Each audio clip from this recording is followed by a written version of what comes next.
How you doing, Hornet fans? This is Joe Davis and Ryan Kuhn and Curtis Manlapig, and we're with the State Hornet and StateHornet.com. We're here at the 50-yard line at Hornet Stadium. Just watched a thrilling overtime victory by your Sacramento State Hornets. Garrett Saffron hit Carter on a quick slant in the end zone. Didn't seal it at that point. The defense still had to come back on a 4th and 11. They made a big stop. A lot of people played big tonight. A lot of people made some big plays. Let's start off with talk about Garrett Saffron. What did he do tonight, Ryan? Garrett Saffron, 34 for 52, 368 yards, and a school record 7 touchdowns. He's the next Peyton Manning, Joe. You might be a little bit crazy for saying that, Ryan. However, that's not just a Sac State record. It's a personal record. Saffron said he's never done that on any level of football that he has played, and so it was awesome to watch. But Curtis, you had a counterpart. DeAndre Carter came up with 5 touchdowns and also a school record. What did you think about his performance? You know, Carter was getting open all game, and Saffron, it was a safety net. Usually Norris is too. They were both. They combined for 22 catches for over 200 yards. It was a great game. Both those wide receivers combined to get 7 touchdowns. It was a good game for the passing offense. And you know, the Hornets, they had to come back in a number of ways. Garrett Saffron actually had the opening drive. They throw it on the carpet. They lose the ball, turnover right away in their own territory. Garrett comes out, throws an interception, but then he bounces back and goes off, like with Madden video game stats, as they say.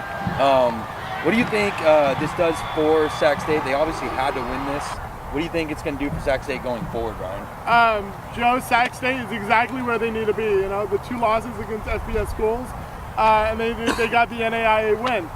They're exactly where they need to be. The stats for Saffron might not be there with his 5 interceptions, but they're in perfect contention for next week against Southern Utah, which is a Big Sky opponent, not really a Big Sky conference game, but it'll be another good test for them at home to see where they would end up at the end of the year.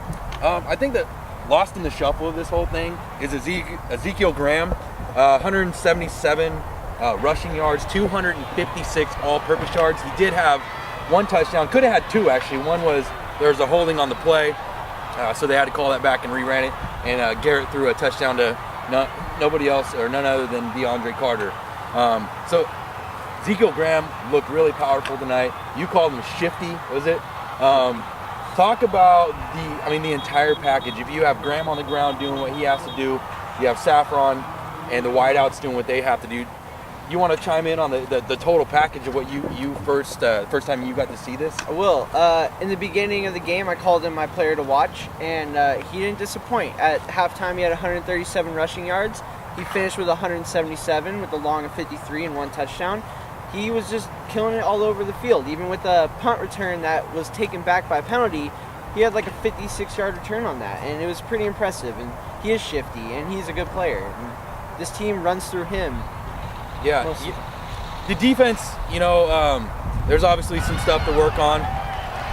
Coach Spurbeck said they pretty much beat themselves, so they have some things to work on, but they held when they needed to, and I think that shows a lot about the heart of a defensive group and a team as a whole, but they definitely held when they needed to. What did you see, Ryan? What do you think that they need to work on if they're going to face what could be considered a better opponent in Southern Utah? They need to work on committing less penalties, Joe. They did a lot of silly fouls, unnecessary roughness, poor sportsmanship. They get their emotions. It's good to have emotion in a game, but you can't have it get the best of you.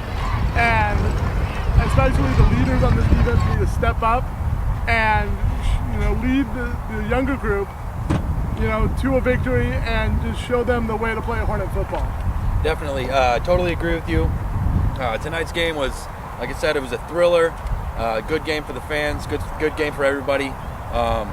Garrett Saffron was happy after the game. He took a couple shots. He was out there getting on the edge and running a little bit, took a couple shots. But in the end, the Hornets come home or stay home with the victory, but they get to go home tonight happy with a smile on their face. And Southern Oregon got stung.